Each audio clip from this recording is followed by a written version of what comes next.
Transformasi digital di Indonesia saat ini berkembang dengan cepat. Aktivitas masyarakat semakin akrab dengan teknologi digital. Kemajuan digital ini adalah hasil kerja keras kita bersama. Dari waktu ke waktu, sinyal internet sudah sampai ke berbagai pelosok daerah, menghubungkan kita semua. Tapi makin banyak yang online, makin banyak juga PR barunya. Berita bohong makin gampang menyebar. Judi online dan penipuan makin banyak modusnya. Dan kadang ngurus ini itu masih terasa ribet karena sistemnya beda-beda.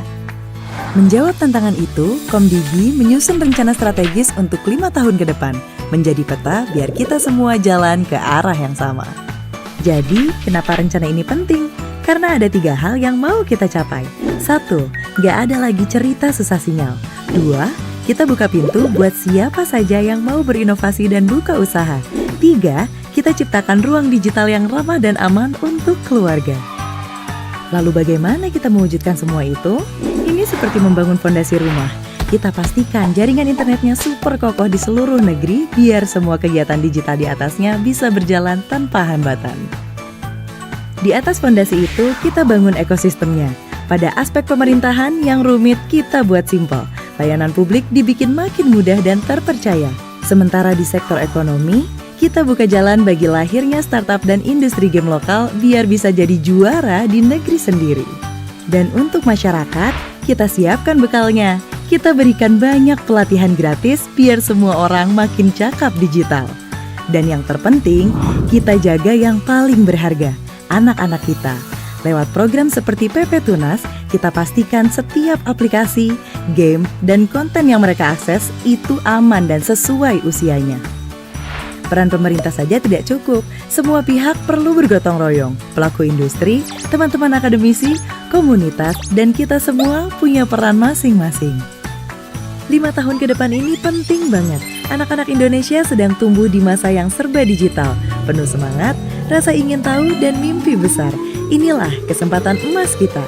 Apa yang kita bangun hari ini bakal jadi warisan buat mereka, agar Indonesia bisa jadi pemain utama di panggung digital dunia. Dengan semangat dan visi besar Presiden Republik Indonesia, bersama kita wujudkan mimpi Indonesia Emas 2045. Transformasi digital untuk transformasi bangsa.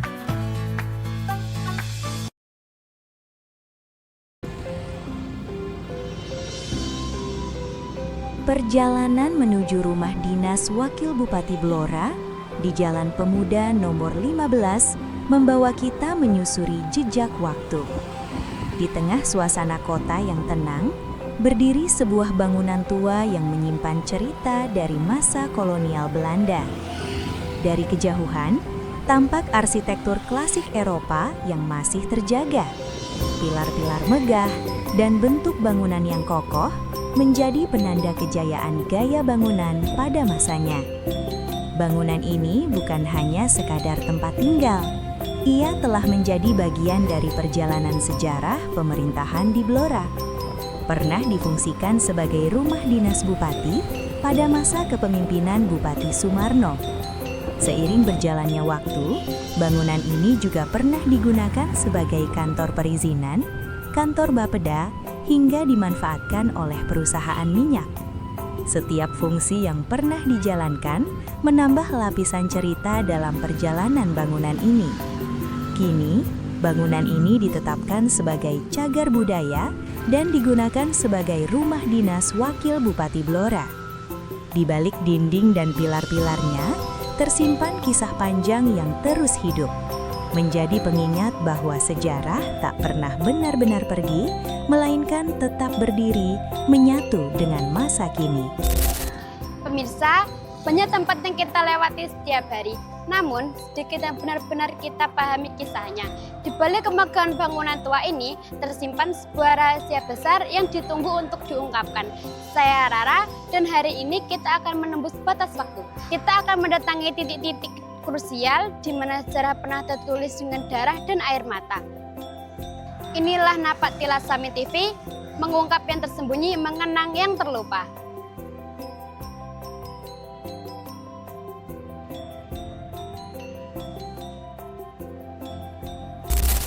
bangunan apa itu? Ini bangunan dari masa kolonial, bangunan cagar budaya, dan saat ini dipakai sebagai rumah dinas untuk Ibu Wakil Bupati. Wakil Bupati Blora. Iya, betul, betul Mas Teguh. Oh, asik ya. Jadi Anak-anak kita lihat dari ke dalam ya.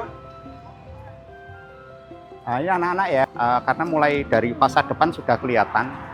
Mulai dari atas ya kita jelaskan itu ada ornamen malaikat, itu khas dari kebudayaan Korintian, kebudayaan dari masa lampau Yunani kuno yang dibawa oleh bangsa Eropa. Memang ini bangunan dari masa kolonial Belanda. Jadi ini ditetapkan oleh Bapak Bupati Blora sebagai cagar budaya pada tahun 2021 karena memiliki nilai penting bagi sejarah, ilmu pengetahuan, pendidikan, agama dan atau kebudayaan. Oke, kita bisa nanti jelaskan apa-apa item yang membuat ini ditetapkan sebagai bangunan cagar budaya. Ayo.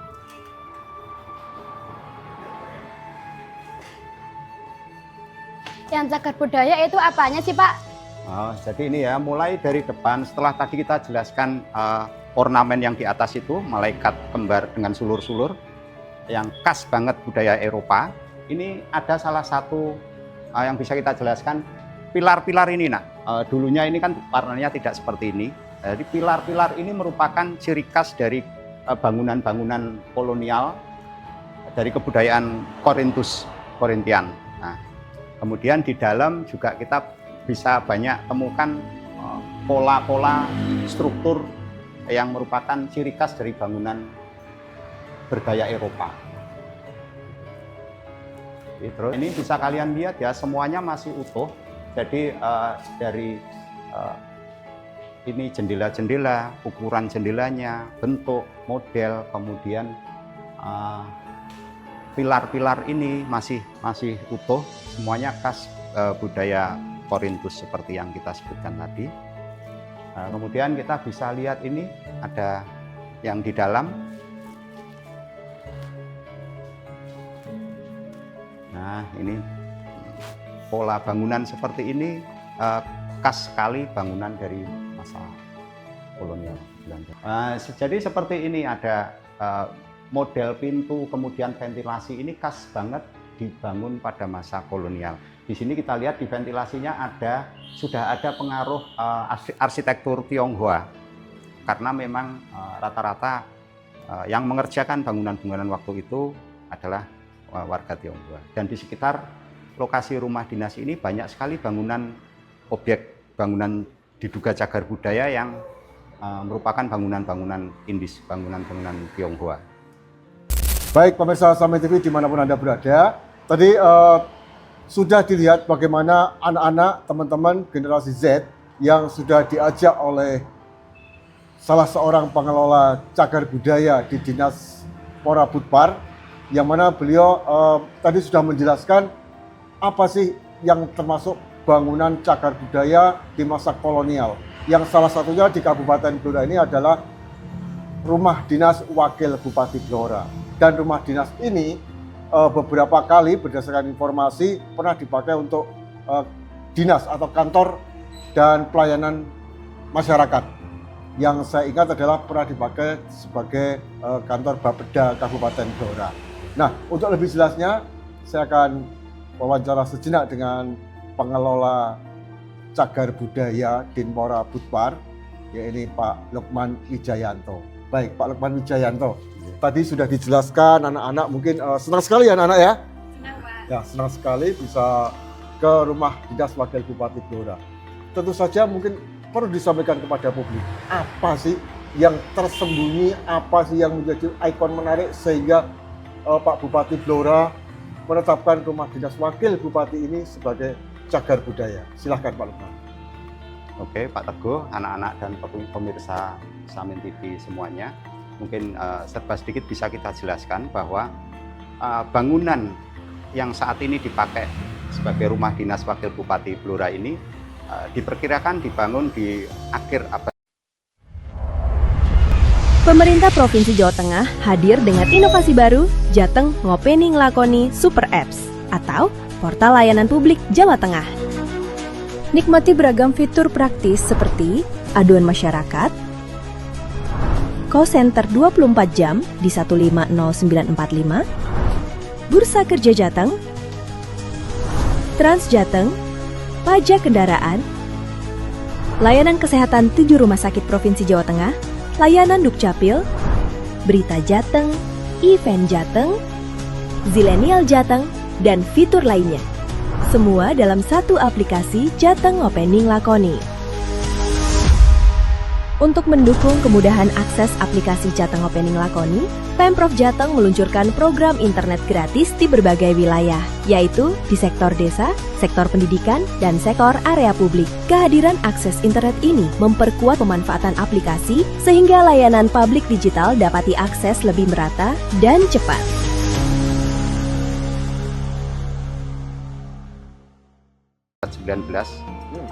Di awal abad 20, berarti di kisaran 1900-an, bersamaan dengan aktivitas kolonial Belanda terkait dengan penambangan minyak, kemudian pembangunan kereta api, dan sebagainya. Bangunan ini merupakan salah satu bangunan yang paling utuh, yang masih sangat terjaga di Blora Kota. Nah, kemudian apa nilai pentingnya? Ini memiliki nilai penting sebagai bukti keberadaan pemerintahan kolonial Belanda. Kemudian dari sisi arsitekturnya sangat jarang yang masih memakai, yang masih utuh, ya Mas Teguh, itu yang masih memakai arsitektur Korintus atau Korintian, kadang ada yang disebut seperti itu. Bisa kita lihat dari pilar-pilarnya, kemudian yang di dalam tadi yang kita tunjukkan mulai jendela, ventilasi, kemudian yang melengkung tadi. Kemudian ada yang spesial juga bahwa di atas itu ada ornamen relief yang melambangkan 2 malaikat yang itu merupakan kebudayaan Eropa, Mas Teguh. Dia melambangkan malaikat pelindung, pemberi kesejahteraan, dan pemberi kemakmuran. Jadi malaikat ada sulur-sulurnya. Ornamen itu cukup langka. Artinya karena memiliki banyak nilai penting, akhirnya pada tahun 2021 bangunan ini melalui kajian oleh tim ahli cagar budaya ditetapkan oleh Bapak Bupati Blora, Bapak Arif Rahman, sebagai bangunan cagar budaya pada tahun 2021. Sebelum itu rekam jejak dari bangunan ini cukup banyak, mulai pernah dipakai beberapa instansi leres yang Mas Teguh Mentiko tadi, ada kantor perizinan, kemudian ada kantor Bapeda, dan lain-lain. Jadi memang pemanfaatannya tidak berhenti. Mulai dari awal pembangunan hingga sekarang sekitar 100 tahun ya Mas Teguh, itu belum berhenti. Gitu. Nah, itu tadi anak-anak ya. Jadi mulai tahun 2021 oleh Bapak Bupati dan setelah melalui kajian tim ahli cagar budaya, akhirnya bangunan ini ditetapkan sebagai bangunan cagar budaya. Nah, tentu saja tadi disampaikan Pak Lukman bahwa aktivitasnya di kantor ini, di rumah ini, di bangunan ini tidak pernah berhenti. Dan sampai sekarang ditempati oleh Ibu Wakil Bupati yang akrab dengan sebutan Bu Dirini atau Hajah Sri Setiorini. Gitu ya. Nah, mungkin Pak Lukman ada tambahan lagi sebelum nanti kita ke jalan-jalan lagi? Jadi sedikit tambahan bahwa memang di kawasan ini banyak sekali bangunan cagar budaya. Kebetulan kami pada tahun 2017 pernah bersama Balai Pelestarian Cagar Budaya melakukan inventarisasi. Jadi merupakan kerjasama yang baik antara Dinpora Budpar Kabupaten Blora dengan Balai Pelestarian Cagar Budaya Provinsi Jawa Tengah melakukan inventarisasi 200 bangunan cagar budaya. Dan memang kebanyakan di lokasi sekitar ini banyak sekali Pak Teguh. Baik bangunan yang pure kolonial yang bergaya Eropa, ada banyak juga yang bergaya Indis, artinya bangunan Eropa yang sudah ada pengaruh Jawa, kemudian pengaruh Tionghoa. Bangunan Tionghoa juga banyak di sini. Itu merupakan kekayaan kebudayaan, bukti-bukti keberadaan kebudayaan dari berbagai masa, dari berbagai bangsa yang ada di Blora. Dan itu wajib kita jaga, wajib kita lestarikan. Mungkin perlu disampaikan kepada publik Samin TV ya, bahwa benda atau bangunan itu ditetapkan sebagai bangunan cagar budaya itu dalam rentang waktu sekian tahun atau usianya berapa tahun itu kajiannya Pak? Jadi syarat menjadi cagar budaya adalah satu, berumur lebih dari 50 tahun. Kemudian memiliki nilai penting bagi sejarah, pendidikan, ilmu pengetahuan, agama, dan atau kebudayaan. Jadi memiliki nilai-nilai penting khusus. Kemudian memiliki arsitektur atau mewakili gaya dari masa tertentu. Nah, jadi ini secara syarat prasyarat memang bangunan Rumah Dinas Wakil Bupati Blora ini benar-benar sudah layak ditetapkan sebagai cagar budaya oleh Bapak Bupati dan sudah ditetapkan pada tahun 2021. Baik, mungkin ini sekedar sedikit intermezzo ya. Ya. Kalau misalnya ada tetangga atau mungkin saudara yang mempunyai rumah joglo, rumah pribadi, itu bisa nggak ditetapkan sebagai benda cagar budaya, bangunan cagar budaya gitu ya? Sepanjang nanti dalam kajiannya memenuhi syarat-syaratnya, bisa ditetapkan sebagai cagar budaya. Jadi sebagai ilustrasi, misalkan 2 buah bangunan yang sama-sama memilih arsitektur, mewakili gaya tertentu lebih dari 50 tahun, tapi apabila yang satu memiliki nilai penting yang lebih, tentu saja ada skala prioritas dalam penetapannya, Pak Teguh. Oh baik, jadi semakin tahu ya anak-anak ya, jadi tidak semuanya bisa ditetapkan sebagai bangunan cagar budaya gitu ya, meskipun usianya sudah 50 tahun, tapi kan kalau harus melalui kajian-kajian tim ahli cagar budaya gitu ya. Ya, melalui baik. kajian tim ahli. Kita sudah punya, Kabupaten Blora punya tim ahli cagar budaya. Di balik kokohnya bangunan ini, tersimpan perjalanan panjang yang tak lekang oleh waktu. Dari masa kolonial hingga menjadi bagian dari pemerintahan modern di Blora. Bangunan ini bukan hanya warisan arsitektur, tapi juga saksi hidup perubahan zaman. Kini, sebagai cagar budaya, keberadaannya bukan sekadar untuk dilihat, melainkan untuk dijaga dan dihargai, agar cerita yang tersimpan di dalamnya tetap hidup dan dapat dikenang oleh generasi mendatang.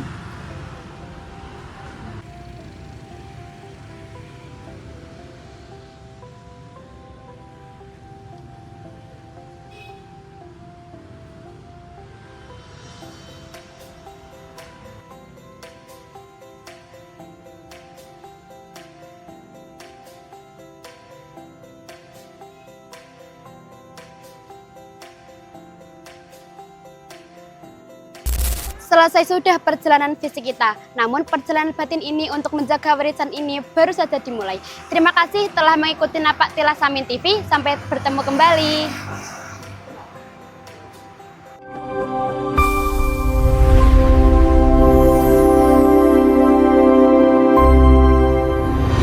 Samin TV.